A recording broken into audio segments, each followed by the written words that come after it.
আসসালামু আলাইকুম আরাহমাতুল্লাহি ওয়া বারাকাতুহু। সবাই কেমন আছেন? আশা করি সবাই ভালো আছেন। আজ আপনাদের জন্য নিয়ে এসেছি গল্পের ৪র্থ নম্বর পর্ব। আশা করি গল্পটা আপনাদের ভালো লাগবে। তাহলে চলুন শুরু করা যাক। বেশ কিছুক্ষণ পর আমি বললাম, এই রাহা, কি হয়েছে তোমার? কান্না করছো কেন? আরে বাবা, না বললে বুঝবো কি করে কি হয়েছে তোমার? আমার কথা সে মাথা তুলে আমাকে এত কাছে দেখে হঠাৎ আমাকে ধাক্কা দিয়ে উঠে বসে। রাহা চোখের পানি মুছে রাগে গজগজ করতে করতে বলে, একটুখানি সুযোগ পেলে অমনি জড়িয়ে ধরতে ইচ্ছে করে, তাই না? আপনারা ছেলেরা সবাই এক সমান, সুযোগ পেলেই মেয়েদের উপর ঝাঁপিয়ে পড়েন। এখন তো আমার মনে হচ্ছে আপনিই আমাকে অপহরণ করেছেন, এমনকি আপনি নিজে থেকেই আমাকে বিয়ে করেছেন। এসব আপনার প্ল্যান ছিল, এখন আমার কাছে সাধু সাচ্ছেন, তাই না? ছি, ভাবতে আমার ঘৃণা লাগে যে এমন একটা ছেলের সাথে আমার বিয়ে হয়েছে। আমি শুধু আহাম্মকের মতো ওর দিকে তাকিয়ে রইলাম। ওর কথায় আমার রাগ হচ্ছে প্রচুর। এদিকে রাহা খুব রেগে আছে। আমি রেগে গিয়ে কিছু বলতে গেলে সমস্যা বাড়বে বই কমবে না, তাই চোখ মুখ বন্ধ করে জোরে জোরে শ্বাস নিতে লাগলাম রাগটা কমানোর জন্য। বলা যায় রাগ কমানোর এটা একটা টেকনিক, আর এমনিতেও হাদিসে আছে রাগ মানুষকে ধ্বংসের পথে ঠেলে দেয়। রাগ দেখিয়ে কখনো কোনো কিছু সমাধান করা যায় না, এমনকি রাগ সম্বরণকারীদের জন্য আলাদা নেকি দানের উল্লেখ আছে।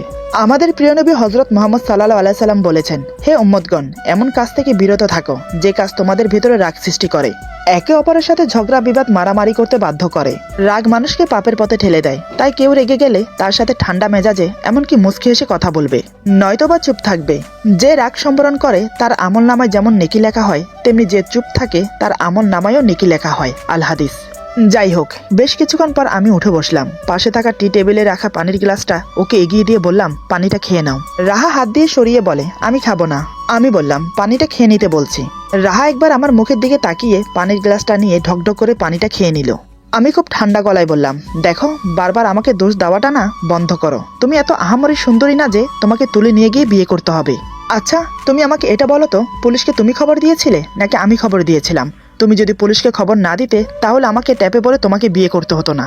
আমার কোনো শখ জাগেনি, বুঝলে, তোমার মতো মেয়েকে বিয়ে করার। নিহাত মান সম্মানের কথা চিন্তা করে তোমাকে বিয়ে করেছি, আর বাকি রইল তোমাকে ছোঁয়ার। আচ্ছা, তুমি আমাকে একটা কথা বলো তো, তোমার আমার বিয়ে হয়েছে পর্যন্ত আমি কতবার তোমার কাছে এসেছি, এমনকি তোমার চোখে চোখ রেখে কতবার কথা বলেছি। এক বিছানায় থাকি না পর্যন্ত ছোঁয়ার তো কোনো প্রশ্নই আসে না। বারবার তুমি আমার উপর এসে পড়ো, এমনকি আমাকে জড়িয়ে ধরো। তখন আমি বাধ্য হই তোমাকে না চাইতেও জড়িয়ে ধরতে। সেটা যদি আমার অন্যায় হয়ে থাকে তাহলে আমি সরি বলছি, পারলে আমাকে ক্ষমা করো। আর আজকের পর থেকে আমার থেকে দূরত্ব বজায় রেখে থাকবে। না তোমার প্রতি আমার কোনো ইন্টারেস্ট আছে, না তোমার এই শরীরটার প্রতি। আমি ওই ধরনের ছেলে না। আর একটা কথা, তুমি এত রাতে কান্না করছিলে কেন? কি হয়েছিল? বাজে কোনো স্বপ্ন দেখেছো বুঝি? রাহা এবার নিজের ভুলটা বুঝতে পারে যে সে আমাকে ভুল বুঝে অযথা আমার উপর রাগারাগি চেঁচামেচি করেছে। রাহা কান্না মিশ্রিত কণ্ঠে বলে, সরি, হঠাৎ আপনাকে এত কাছে দেখে আমি ভেবেছিলাম অন্য কিছু, তাই নিজেকে ঠিক রাখতে পারিনি। ভুল হয়েছে আমার, মাফ করে দিন। আমি বললাম, আর কান্না করছিলে কেন? রাহা বলে, হঠাৎ মা বাবার কথা মনে পড়েছে তাই। আমি বললাম, এটাই স্বাভাবিক, অনেকদিন ধরে তাদেরকে দেখছো না, তাই হয়তো মন খারাপ করছে। তুমি বরং একটা কাজ করো, কাল বাবার সাথে তোমাদের বাড়িতে চলে যাও। এমনিতেও কাল বাবা তোমাদের বাড়িতে যাবে। রাহা আমার দিকে তাকিয়ে বলে, সত্যি যাব? আমি বললাম, হ্যাঁ যাবে। রাহা বলে, আপনি কিছু মনে করবেন না তো? আমি বললাম, এখানে কিছু মনে করার কি আছে? তোমার নিজের বাড়িতে তুমি যেতেই পারো, সেখানে আমি কেন কিছু মনে করব? রাহা বলে, আপনি যাবেন না আমার সাথে? আমি বললাম, এখানে আমার যাওয়ার কথা আসছে কেন? আর এমনিতেও আমি গিয়েই বা কি করব? বাবা যাচ্ছে তোমার বাবার সাথে কথাবার্তা বলে আসবে। আমার পরিবার মেনে নিয়েছে আমাদের বিয়েটা। এখন প্রশ্ন হলো, তোমার ফ্যামিলি এই বিয়েটা মেনে নেবে তো? যদি মেনে নেয় তাহলে সব ঝামেলা মিটেই গেল, আর যদি মেনে না নেয়? রাহা বলে, আর যদি আমার ফ্যামিলি মেনে না নেয় তাহলে কি আপনি আমাকে ছেড়ে দেবেন? খুবই করুণ সুরে কথাটা বলে রাহা। আমি ওর মলিন মুখের দিকে তাকিয়ে বললাম, জানি না, দেখা যাক কি হয়। এখন ঘুমিয়ে পড়ো, পরেরটা পরে দেখা যাবে। এই বলে আমি উঠতে যাব। তখনই রাহা বলে, কোথায় যাচ্ছেন? আমি বললাম, ঘুমোতে। রাহা বলে, ঘুমোতে মানে আপনি খাটে ঘুমোবেন না? আমি বললাম, না। রাহা বলে, কেন? আমার কথায় বুঝি রাগ করেছেন? আমি বললাম, রাগ করাটা কি স্বাভাবিক নয়? কিছু না করেও যখন একটা মানুষ বারবার অপমানিত হয় তখন সেটা ইগোতে লাগে। তার চেয়ে বেটার আমি তোমার থেকে দূরে থাকি, সেটাই ভালো হবে। রাহা বলে, আমাকে ক্ষমা করবেন, আসলে আমি বুঝতে পারিনি হঠাৎ কি থেকে যে কি হয়ে গেল, সত্যি আমি জানি না। বিশ্বাস করুন, আমি মন থেকে আপনাকে কিচ্ছু বলিনি। আমি বললাম, থাক, আর কিছু বলতে হবে না, রাত অনেক হয়েছে, ঘুমিয়ে পড়ো। এই বলে আমি আবার খাটে এসে শুয়ে পড়লাম। রাহাও চুপচাপ আমার পাশে শুয়ে পড়লো। দুজন দুই দিকে ফিরে শুয়ে আছি, কারোর মাঝে কোনো কথা হচ্ছে না। দেখতে দেখতে রাত কাবার হয়ে গেল। সকাল থেকে রাহার মন ফুরফুরে, কারণ সে নিজের বাড়িতে যাবে। কতদিন পর মা বাবাকে দেখবে, নিজের চেনা মানুষগুলোকে দেখবে। চেনা বাড়িতে আজ অনেক দিন পর পা রাখতে যাচ্ছে। হঠাৎ সবাই ওকে দেখে কি করবে? ওদের রিয়েক্ট কেমন হবে, তারপর যখন শুনবে ওর বিয়ে হয়ে গেছে তখন সবার মুখের প্রতিক্রিয়া কেমন হবে, সবকিছু ভালো ভালো মিটে যাবে তো। আরো নানান রকমের কথা ভাবতে লাগলো। দেখতে দেখতে সকাল গড়িয়ে দুপুর, দুপুর গড়িয়ে বিকেল হলো। রাহা যাওয়ার জন্য রেডি হয়ে বসে আছে। এদিকে আমি ছিলাম না, আমি তখন অফিসে ছিলাম। আমাকে না বলে, এমনকি আমাকে না দেখে যাওয়ার কোনো ইচ্ছে ছিল না রাহার, কিন্তু সেটা মুখে প্রকাশ করে বলতে পারছে না লজ্জায়। বাধ্য হয়ে বাবার সাথে চলে গেল নিজের বাড়িতে। প্রায় ঘন্টাখানেক পথ চলার পর ওদের বাড়িতে গিয়ে পৌঁছলো। বাবাকে সাথে করে নিয়ে মেন দরজার কাছে দাঁড়িয়ে কলিং বেল প্রেস করতেই মেয়েটির মা এসে দরজা খুলে দিল। দরজা খুলে রাহাকে দেখে ওর মা তো অজ্ঞান হয়ে পড়ে যাওয়ার মতো অবস্থা। রাহা তাড়াতাড়ি মা বলে জড়িয়ে ধরে ফেলে। তারপর আর কি, বাবা মা দুজনেই মেয়েকে নিয়ে ব্যস্ত হয়ে পড়লো। ভাই তখন ঘরে ছিল না, অফিসে ছিল, তাই ভাইকে ফোন করা হলো। বোন ফিরেছে শোনার সাথে সাথে অফিসের সব কাজ ফেলে ছুটে এলো। বাবাকে ওর সাথে দেখতে পেয়ে মনে করেছে বাবা ওকে রাস্তায় পেয়ে নিয়ে এসেছে, তাই বাবার হাত ধরে সবাই ধন্যবাদ জানাচ্ছে। এতক্ষণ রাহা কিছু বলছে না, মা বাবা ভাই যা বলছে সব শুনে যাচ্ছে। হঠাৎ রাহা বাবাকে উদ্দেশ্য করে বলে, বাবা আপনি বসুন, আমি আপনার জন্য চা নাস্তার ব্যবস্থা করছি। বাবা বলে, আরে না বৌমা, কিছু করতে হবে না, তুমি এখানে বসো। রাহাকে ফিরে পেয়ে যে শান্ত পরিবেশটা সৃষ্টি হয়েছিল, এখন বাবা আর রাহার কথা শুনে যেন বোম ব্লাস্ট হওয়ার মতো পরিবেশ হলো। রাহার মা বাবা ভাই সবাই একে অপরের মুখ দেখা দেখি করছে। রাহা এই লোকটাকে বাবা কেন ডাকছে, আর এই লোকটাই বা কেন ওকে বোমা বলে সম্বোধন করছে? কি হচ্ছে? কারো মাথায় কিছুই আসছে না। সবাই এবার জিজ্ঞাসু চোখ নিয়ে বাবার দিকে তাকালো। এদিকে বাবা রাহার হাত ধরে পাশে বসে মাথায় হাত বুলাচ্ছে। বাবা বলে, দেখুন আপনাদের মনে অনেক প্রশ্ন জাগছে, তাই তো? এটাই স্বাভাবিক। তবে শুনুন, আমি বলছি আসলে কি হয়েছিল। তারপর বাবা আমার মুখ থেকে শোনা সব কথা ওদেরকে খুলে বলল। সব শুনে তো রাহার মা বাবার রেগে মেগে আগুন। তারা ভেবে বসেছে আমি তাদের মেয়েকে অপহরণ করেছি, আমি তাদের মেয়েকে আমাকে বিয়ে করতে বাধ্য করেছি। সবই আমার প্ল্যান ছিল। একে একে সবাই বাবাকে অপমান করতে লাগলো, অথচ বাবা মাথা নিচু করে মুচকি হাসছে। বাবা এখনো পর্যন্ত তার পরিচয় দেয়নি। এদিকে বাবাকে অপমানিত হতে দেখে রাহা চুপ করে থাকতে পারল না। এই 3 দিন সে আমার ফ্যামিলির সাথে ছিল। আমার পরিবার যে তাকে কতটা আপন করে নিয়েছে, কতটা স্নেহ করেছে, সেটা সে নিজের চোখে দেখেছে। এখন নিজের শ্বশুরকে অপমানিত হতে দেখে খুব খারাপ লাগছে ওর। রাহা বলে, তোমরা সবাই চুপ করবে? ব্যাপারটা ভালো করে না বুঝে সে কখন থেকে ওনাকে এভাবে অপমান করে যাচ্ছ? একবার কি ভেবে দেখেছো, ওই সময়টায় ওনার ছেলের গাড়িতে যদি না থাকতাম, যদি অন্য কারোর গাড়িতে থাকতাম, তাহলে কি তোমরা আমাকে অক্ষত অবস্থায় পেতে? এতদিন হয়তো আমার শরীরটা চিল কাক ছিঁড়ে ছিঁড়ে খেত, নয়তো বা পাচার হয়ে যেতাম বাইরের কোনো দেশে। ওনার ছেলের গাড়িতে আমি কি করে এসেছি সেটা বড় কথা না। বড় কথা হলো উনি আমাকে এতদিন সম্মানের সাথে আগলে রেখেছেন। ইনফ্যাক্ট আমি ওনাকে ভুল বুঝে পুলিশকে খবর দিয়েছিলাম, কিন্তু সেখানেই মস্ত বড় ভুল করেছি আমি কি করে জানবো পুলিশ আর ম্যানেজার মিলে যে ওনাকে প্রেসার দেবে আমাকে বিয়ে করতে? তাই উনি বাধ্য হলেন আমাকে বিয়ে করতে, আর আমিও মান সম্মানের কথা চিন্তা করে ওনাকে বিয়ে করলাম। এখন এখানে অস্বীকার করার মতো কিছুই নেই। মেয়েদের জীবনে তো বিয়ে একবারই হয়, সেটা যেমন করেই হোক। আর তোমরা হয়তো জানো না উনি কে, কাকে তোমরা এতক্ষণ ধরে অপমান করছো। তারপর রাহা বাবার দিকে তাকিয়ে বলে, বাবা আপনি চুপ করে আছেন কেন? কিছু বলছেন না যে? বাবা মুচকি হেসে বলে, ওনারা যা বলছে বলুক না, এখানে কিছু মনে করার কি আছে? ওনাদের মেয়ে হারিয়েছে, ওনারা তো বলবেই। এটা কি স্বাভাবিক নয় মা? রাহা বলে, কিন্তু তাই বলে বাবা এতগুলো কটু কথা আপনি সহ করে যাবেন? আমার ফ্যামিলির হয়ে আপনার কাছে ক্ষমা চাইছি, পারলে আমাদেরকে ক্ষমা করে দেবেন বাবা। বাবা বলে, এই দেখো পাগলি মেয়ে, তুমি কেন শুধু শুধু ক্ষমা চাইছো? আমি কিছু মনে করিনি, তুমি ভেতরে যাও, আমি তোমার মা বাবার সাথে কথা বলি। বাবার কথা মতো রাহা সবার দিকে এক নজর তাকিয়ে চলে গেল। তারপর বাবা বলতে শুরু করলো, দেখুন যা হবার হয়ে গেছে। বর্তমান আপনার মেয়ে আমার ছেলের বউ। আমি চাই না বিয়েটা নিয়ে কোনো ঝামেলা হোক, তাই আপনাদের কাছে আসা। এমনিতে ওদের বিয়ে হয়ে গেছে, এখন চাই দুই ফ্যামিলি একসাথে হয়ে ওদের বিয়েটা আবার ধুমধামের সাথে দিতে। সমাজে আপনাদের আমাদের একটা মান সম্মান আছে, নিশ্চয়ই বুঝতে পারছেন আমি কি বলতে চাইছি। রাহার বাবা বলে, কিন্তু আপনি এখনো পর্যন্ত আপনার পরিচয় দিলেন না, কে আপনি? বাবা মুচকি এসে বলে, এতক্ষণ পর্যন্ত আপনি জিজ্ঞাসা করেননি আমার পরিচয়, তাই আমিও বলিনি। এখন যখন জিজ্ঞেস করছেন তাহলে বলি, বিজনেসম্যান তারিফুল হাসানের নাম শুনেছেন তো? নিশ্চয় শুনে থাকবেন, তাকে কে না চেনে? রাহার বড় ভাই বলে, আরে ওনাকে কে না চেনে, উনি তো অনেক বড় বিজনেসম্যান। সচরাচর ওনার কোম্পানির সাথে আমার একটা বিজনেস ডিল হয়েছে। তবে ওনার দায়িত্বে ওনার ছেলে আছেন, শুনেছি বাবার মতো ছেলেও খুব ভালো। তার সাথে আমার ডিল হয়েছে। ওনার সাথে কথা বলে বুঝলাম অনেক ভালো, অনেক অমায়িক। কিন্তু আপনি কে? তার কথাই বা কেন বলছেন? বাবা বলে, আসলে আমি সেই তারিফুল হাসান যার সাথে তুমি ডিল করেছো। সে হলো আমার একমাত্র ছেলে তানভীর হোসেন তন্ময়, যে কিনা বর্তমান তোমার বোনের হাজবেন্ড। বাবার কথাগুলো শুনে ওরা সবাই সেখানে ঠান্ডা বরফের মতো জমে গেল। কারোর মুখ দিয়ে কোনো কথা বের হচ্ছে না, সবাই যেন বাকরুদ্ধ হয়ে গেছে। এতক্ষণ পর্যন্ত তারা যাকে অপমান করেছে সে আর কেউ নয়, বিখ্যাত বিজনেসম্যান তারিফুল হাসান। আর লোকটা কি অমায়িক, চুপচাপ এতগুলো কথা শুনে গেল। কিন্তু মুখ দিয়ে একটা কথাও বলেনি। এত অপমান হওয়ার পরেও রেগে যাওয়ার বদলে মুখে একটা হাসি লেগেই আছে। সবাই সবার ভুল বুঝতে পেরে মাথা নিচু করে নিয়েছে। রাহার বাবা বলে, আমাকে ক্ষমা করবেন, আসলে আমি জানতাম না আপনি সেই বিখ্যাত বিজনেসম্যান তারিফুল হাসান। প্লিজ আমার ব্যবহারে কিছু মনে করবেন না। একে একে সবাই ক্ষমা চাইতে লাগলো। বাবা একগাল হেসে বলে, আরে এখানে ক্ষমা চাওয়ার কি আছে, আমি আপনাদের অবস্থা বুঝতে পারছি। মেয়ে হারিয়ে গেলে মা বাবার মনে অনেক নানান রকমের প্রশ্ন জাগে, তাই আপনারা উত্তেজিত বশতে আমাকে কিছু বলেই ফেলেছেন, তাতে আমি কিছু মনে করিনি। যাই হোক, সব বাদ দেন, এখন আসল কথায় আসুন। আপনারা তো সব শুনেছেন, এখন আপনাদের মতামত বলুন। রাহার বাবা বলে, বিয়েটা যখন হয়েই গেছে এখন না মেনে উপায় নেই। যদি বিয়েটা না হতো তাহলে হয়তো আমি এই বিয়েটা মেনে নিতাম না। আমার কথায় কিছু মনে করবেন না, কারণ তেল আর জল কখনো এক হতে পারে না। কোথায় আপনি আর কোথায় আমরা মধ্যবিত্ত ফ্যামিলি, আপনাদের সাথে আমাদের যায় না। আমি কি বলতে চাইছি নিশ্চয়ই বুঝতে পারছেন। বাবা বলে, দেখুন আপনি ভুল বললেন, সবাই এক সমান না। আমার ছেলে আপনার মেয়েকে বিয়ে করেছে বলে আমি এখানে আসিনি। এই বিয়েটা না হলেও যদি আমার ছেলে আপনার মেয়েকে পছন্দ করত, তারপরও আমি আসতাম আমার ছেলের জন্য আপনার মেয়ের হাত চাইতে। টাকা পয়সা কোনো মানে রাখে না, ওটা তো আল্লাহর দান। এখন দিয়েছেন, কখন আবার একসাথে সব টান দিয়ে নিয়ে যাবেন বলা যায় না। তাই ওসবের অহংকার আমি করি না। আমি সাধারণ মানুষ হিসেবে বাঁচতে চাই। দেখুন যা হবার হয়ে গেছে, ওসব টেনে লম্বা করে কোনো ফায়দা নেই। তার চেয়ে বরং বিয়ের তারিখ ঠিক করে ফেলি। আমার ছেলেকে তো আপনার ছেলে দেখেছে। আর হ্যাঁ, যদি আপনারা দেখতে চান তাহলে দেখতে পারেন, ফোন করলেই এখানে চলে আসবে। দাঁড়ান 1 মিনিট, এই বলে বাবা আমাকে ফোন দিয়ে আসতে বলে ঠিকানা দিয়ে দিল। আমি সোজা অফিস থেকে রাহার বাড়িতে গেলাম। আমাকে দেখার পর কারোর মুখ দিয়ে কোনো কথাই বের হলো না। এমন একটা ছেলেকে তাদের মেয়ের জামাই হিসেবে পেয়েছে, এটা যেন অনেক কিছু। হঠাৎ রাহা চা নাস্তা নিয়ে সেখানে এলো। আমাকে দেখে তো সে অবাক হয়ে যায়। সে মনে মনে বলে, লোকটা আসবে, আমাকে বললে কি হতো। এভাবে কেউ কাউকে সারপ্রাইজ করে। একে একে সবাইকে চা দিল, শুধু আমাকে ছাড়া। রাহার মা বলে, কিরে মা, জামাই বাবাজিকে চা দিলি না যে? রাহা বলে, এখনই দিচ্ছি। এই বলে সে ভিতরে চলে গেল। কিছুক্ষণ পর আমার জন্য 1 কাপ চা নিয়ে এলো। সেটা আমার হাতে দেওয়ার সময় দুজন চোকাচোকি হলাম। আমি আসাতে সে যে খুশি হয়েছে সেটা বেশ বুঝতে পারলাম। আমি কোনো কথা না বলে চাটা শেষ করলাম। এদিকে সবাই টুকিটাকি কথা বলছে। রাহা ওর বড় ভাইয়ের পাশে দাঁড়িয়ে আমাকে দেখছে। আমি বাবাকে বললাম, বাবা তোমার কথা বলা হয়েছে? বাবা বলে, কেন, তুই কি আবার বেরোবি নাকি?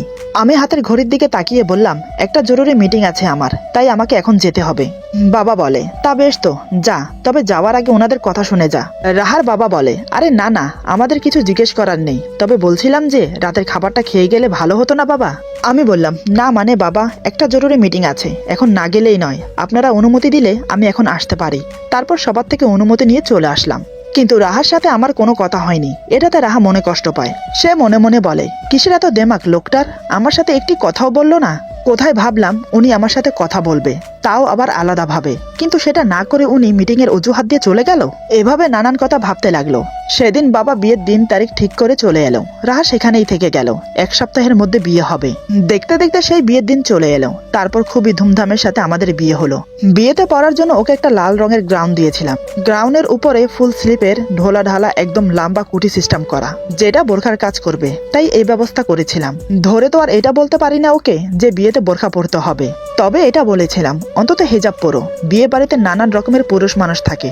আমার স্ত্রী যেমনই হোক, আমি কখনোই চাইবো না আমার স্ত্রীকে কেউ বাজে দৃষ্টিতে দেখুক, তাই আপাতত এই ব্যবস্থা করেছি। যতই সে আমার নাপছন্দের হোক না কেন, তারপরও তো সে আমার স্ত্রী, তার ভালো মন্দ দেখার দায়িত্ব তো আমারই। যাই হোক, বিয়ে হওয়ার পর সবার থেকে বিদায় নিয়ে ওকে নিয়ে আমাদের বাড়িতে এলাম। নিয়ম অনুযায়ী আজ আমাদের ফুলসজ্জা। এই নিয়ে 2বার ফুলসজ্জা হতে চলেছে। প্রথমটা তো মাঠে মারা গেল, কারণ দুজনের অসম্মতিতে বিয়ে হয়েছে। কিন্তু এখন তো দুজনের সম্মতিতেই বিয়ে হয়েছে, তাহলে কি ফুলসজ্জা হবে? আপনাদের কি মনে হয়? আমি বলে দিচ্ছি, সত্যি বলতে আমি এখন ওকে আমার মন থেকে মেনে নিতে পারিনি। পরে পারবো কিনা তাও জানি না। কেন জানি না, ওকে দেখলে আমার ভক্তি হয় না, মনের ভিতরে কোনো ফিলিংস জন্মায় না। মানুষের একটা পছন্দ অপছন্দনীয় ব্যাপার থাকে। আপনি আপনার জীবন সঙ্গিনী চয়েস করবেন নিজের পছন্দ মতো করে। আপনার পছন্দের মেয়েই আপনার জীবন সঙ্গিনী হবে। কিন্তু সেই জায়গায় যদি আপনার বিয়ে এমন একটা মেয়ের সাথে হয় যাকে আপনার পছন্দই হয়নি, সেক্ষেত্রে কি করবেন আপনি? যাই হোক, ফুল দিয়ে সাজানো খাটে বসে আছে রাহা। সে অপেক্ষা করছে আমার জন্য। এই বিয়ে যখন 2 ফ্যামিলির ইচ্ছেতে হয়েছে, এমনকি আমারও কোনো আপত্তি ছিল না, তাই সে মনে করেছে আমি তাকে মেনে নিয়েছি। আমিও তাকে পছন্দ করি। যদি না করতাম তাহলে কোনো একটা অজুহাত দিয়ে বিয়েটা ভেঙে দিতাম। কি করে ভেঙে দেই বলুন? যে জায়গায় আমার ফ্যামিলি সবকিছু মেনে নিয়েছে, এমনকি ওর ফ্যামিলিও আপত্তি করেনি, সে জায়গায় আমি কি করতে পারি, যেহেতু অলরেডি বিয়ে হয়ে গেছে আমাদের।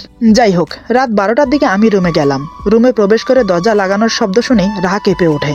ওর বুকটা দুরু দুরু করে ওঠে। এরপর কি হবে সেটা ভেবে আমি দরজা লাগিয়ে সোফায় গা এলিয়ে দিয়ে ভাবছি, কি করব এখন, আমার কি করা উচিত। এদিকে রাহা বড় ঘুমটা দিয়ে চুপচাপ বসে ভাবছে। এই বুঝে আমি এসে ওর পাশে বসলাম। এই বুঝে আমি ওর মাথার ঘুমটা সরিয়ে ওর মিষ্টি মুখটা দেখে তারিফ করলাম। খুবই রোমান্টিক অনুভূতি কাজ করছে ওর মাঝে। ওদিকে সে খেয়ালই করলো না যে আমি সোফায় শুয়ে পড়েছি আর আমার চোখে ঘুম নেমে এসেছে। আসলে আমি ভাবতে ভাবতে ঘুমিয়ে গেছি। প্রায় অনেকক্ষণ সময় কেটে গেল অপেক্ষা করতে করতে, কিন্তু আমার কোনো পাত্তা নেই। সে এবার অনিচ্ছা থাকা সত্ত্বেও ঘুমটা সরিয়ে দেখলো আমি কোথায়। দেখে আমি সোফায় শুয়ে আছি। এটা দেখে বেশ অবাক হয়। কিছুক্ষণ আমার দিকে ওভাবে তাকিয়ে থাকে। তার বোধগম্য হচ্ছে না আমি কেন সোফায় ঘুমিয়েছি। যে জায়গায় সবকিছু স্বাভাবিক সে জায়গায় আমার কি হলো আবার। ভাবনা যেন কোনো অন্ত নেই। রাহা ভাবে আমি ক্লান্ত হয়ে পড়েছি, তাই হয়তো ঘুমিয়ে পড়েছি। এটা ভেবে সে আমাকে ডাকতে আসে। আমি তখন কপালে হাত দিয়ে চোখ বন্ধ করে শুয়ে আছি। রাহা এসে আমার মাথায় হাত বুলিয়ে বলে, এই যে শুনছেন। প্রথম ডাকেই আমার চোখ খুলে গেল। চোখ খুলে দেখি রাহা আমার মুখের উপর ঝুঁকে আমার মাথায় হাত বুলিয়ে দিচ্ছে। রাহা বলে, কি ব্যাপার, আপনি এখানে ঘুমিয়ে পড়েছেন যে? আপনার কি শরীর খারাপ লাগছে? আমি কিছু না বলে উঠে বসলাম। আমি বললাম, না তেমন কিছু না, তুমি এখনো ঘুমাওনি? আমার কথা শুনে রাহা যেন আসমান থেকে পড়ে। অবাক চোখে তাকিয়ে থাকে আমার দিকে। সে বুঝতে পারছে না আমি কেন তাকে ঘুমোতে বলছি। কারণ আজ আমাদের বাসর রাত। রাতে হাজবেন্ড ওয়াইফ একে অপরের সাথে গল্প করে কাটাবে, একে অপরের কাছে আসবে, ঘনিষ্ঠ মুহূর্ত কাটাবে। এই রাত স্বামী স্ত্রী দুজনের মাঝে স্মরণীয় রাত হয়ে থাকবে। কিন্তু সেটা না করে আমি তাকে ঘুমানোর কথা কেন বলছি? তাহলে কি আমি ভুলে গেছি যে আজ আমাদের বাসর রাত? রাহা এসব কথা মনে মনে ভেবে আমাকে বলে, আপনি কি ভুলে গেছেন আজ আমাদের বাসর রাত? আমি বললাম, না ভুলিনি। রাহা বলে, আজকের রাত একটা স্মরণীয় রাত। এই রাত স্বামী স্ত্রীর মাঝে শুধু একবার আসে, কিন্তু আমাদের ক্ষেত্রে তো দুবার এসেছে। প্রথমবার হয়তো দুজনের মাঝে ভুল বোঝাবুঝির কারণে কিছুই হয়নি, কিন্তু আজকের রাত তো। এই বলে রাহা চুপ হয়ে গেল। আমি বললাম, আজকের রাত কি বলো? রাহা তারপরও চুপ। আমি বললাম, থাক কিছু বলতে হবে না, চলো নফল নামাজটা আদায় করে নেই, তারপর ঘুমাবে, আমার ঘুম পাচ্ছে। এই বলে আমি উজু করতে চলে গেলাম। রাহা আমার দিকে তাকিয়ে আছে। এটা যেন সে আশা করেনি। সে আমার কাছ থেকে অন্য কিছু আশা করেছিল। সে বেশ বুঝতে পারছে আজকের বাসর রাতেও তার সাথে আমার কিচ্ছু হবে না। কিন্তু কেন? প্রত্যেকটা মেয়েই তার স্বামীর ভালোবাসা পেতে ইচ্ছুক। তাহলে সে ভালোবাসা ওর কপালে কেন জুটবে না? নানান প্রশ্ন মাথায় ভর করেছে ওর, কিন্তু কোনোটারই উত্তর খুঁজে পাচ্ছে না। কোনোভাবেই যেন হিসাব মিলাতে পারছে না। আমি উজু করে আসার পর রাহা গেল উজু করতে। কিছুক্ষণ পর সেও এলো উজু করে। তারপর দুজন দুরাকাত নফল নামাজ পড়লাম। নামাজ পড়ে উঠে কাপড় চেঞ্জ করে আমি শুয়ে পড়লাম। রাহা বেশ কিছুক্ষণ ধরে আমার দিকে তাকিয়ে বসে ভাবছে। ওনার এরকম আচরণ আমার সহ হচ্ছে না। ইচ্ছে করছে চিৎকার করে কান্না করি, কিন্তু ওনাকেও কিছু বলতে পারছি না। এত রাতে সিক্রেট করাটা ঠিক হবে না। কাল সকালে জিজ্ঞেস করব এমনটা করার মানে কি।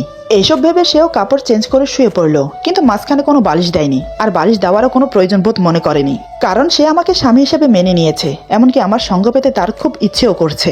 সেটা সে মুখ ফুটে না বললেও আমি বুঝতে পারছি। যেহেতু আমি অন্যদিকে ফিরে শুয়ে আছি, তাই আমার পিছনে কি হচ্ছে আমি বলতে পারছি না। তবে এইটুকু অনুভব করতে পারছি যে রাহা কান্না করছে। হয়তো আমার আচরণ তার কাছে অপমান মনে হচ্ছে, হয়তো তাকে ইগনোর করেছি বলে সেটা সে মেনে নিতে পারছে না। কিন্তু কি করব আমি যে কোনোভাবে মেনে নিতে পারছি না ওকে। কোনো ইন্টারেস্ট নেই ওর প্রতি আমার। কিন্তু এখন যে কান্না করছে, কিভাবে থামাবো? কি বললেও শান্ত হবে? প্রায় অনেকক্ষণ চুপচাপ শুয়েছিলাম। ভেবেছিলাম ওর কান্না বন্ধ হয়ে যাবে, কিন্তু না, বন্ধ হওয়ার বদলে ক্রমশ বাড়ছে। আমার আর সহ হচ্ছে না। তাই আমি ঘুমানোর ভান করে ওর দিকে ফিরে শুলাম। চোখ একটু ফাঁক করে দেখলাম সে আমার দিকে ফিরে শুয়ে কান্না করছে। আমি ঘুমের ভান ধরেই আমার এক হাত ওর মুখের সামনে রাখলাম, একদম ওর ঠোঁটের কাছে।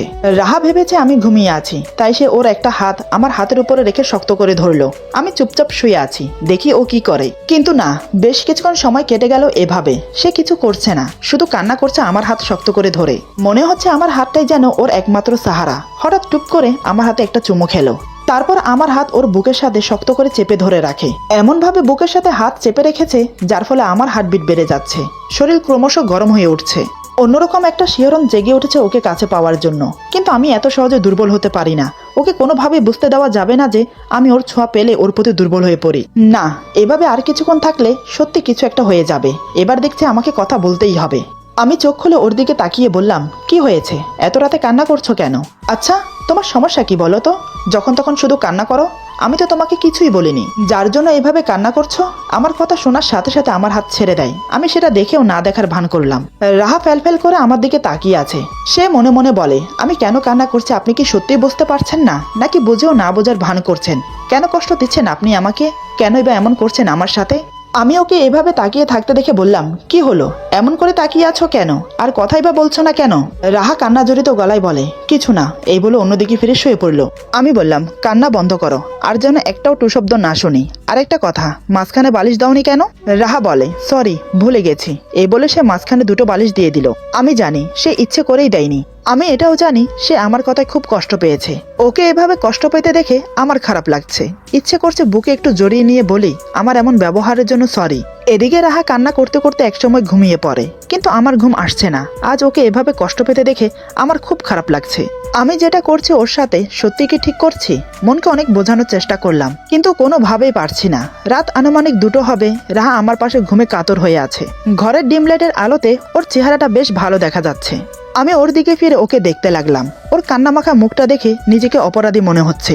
একসময় না পেরে মাঝখানের বালিশগুলো সরিয়ে আস্তে করে ওকে বুকে টেনে নিলাম। ওর মলিন মুখটায় হাত বুলিয়ে কপালে একটা চুমু দিলাম। ওর ভেজা চোখে আলতো করে চুমু খেলাম। মাথার চুলের মুঠে আলতো করে ধরে বুকের সাথে চেপে ধরি। তখনই ওর চুলের মিষ্টি গন্ধটা নাকে এসে লাগতেই চোখ বন্ধ করে সেখানে মুখ গুজে জোরে একটা নিঃশ্বাস নিলাম। আমি যেন সেখানে নিজেকে হারিয়ে ফেলছি। ওর দুগালে চুমু খেয়ে যখন ওর দিকে তাকালাম, তখন খুব ইচ্ছে করছিল ওর ঠোঁটে একটা চুমু খাই, কিন্তু নিজের বিবেকে বাধছে। তাই আর সামনে না এগিয়ে ওকে ওর জায়গায় শুয়ে দিয়ে আমি আমার জায়গায় এসে শুয়ে পড়ি। একসময় নানান কথা ভাবতে ভাবতে ঘুমিয়ে পড়ি। সকালে রাহার আগে আমার ঘুম ভাঙে, কিন্তু ঘুম থেকে উঠে হঠাৎ এমন দৃশ্য দেখবো সেটা আশা করিনি। ভাবতে পারিনি এমন হবে। কি থেকে কি হয়ে গেল কিছুই বুঝতে পারছি না। কেন এমনটা হচ্ছে? সে কি নিজের ইচ্ছায় এমনটা করছে? কি করতে চায় সে? এরপর যা হলো। আজকের গল্প এখানে সমাপ্ত। গল্পের বাকি অংশ পেয়ে যাবেন আগামী পর্বে। আশা করি গল্পটা আপনাদের ভালো লাগবে। যদি ভালো লাগে তাহলে লাইক, কমেন্ট এবং সাবস্ক্রাইব করে আমাদের পাশে থাকবেন। পাশে থাকা বেল আইকন প্রেস করে দেবেন, তাহলে আমাদের নিত্য নতুন ভিডিও আপনাদের কাছে পৌঁছে যাবে। সবাই ভালো থাকবেন, বেশি বেশি করে শেয়ার করবেন। আল্লাহ হাফেজ।